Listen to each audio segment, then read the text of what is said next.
basawucangela kubaleka elitshelo ngiyabeni kayesu elitshelo likhulu kangaka kaloze mama ngiyacaka nanakaka mama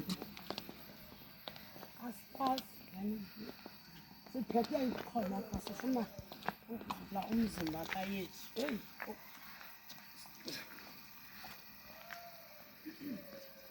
kuthini ngathi livulekile ilitya nje ingathi lisukile nje kule ndawo kwenzeka ntoni napha bethuna Ngifuna uYesu Kristu wabethelele emnqamlezweni.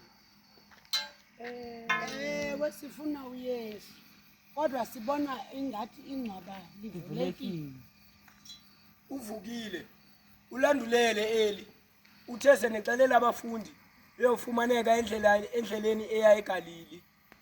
Uvukile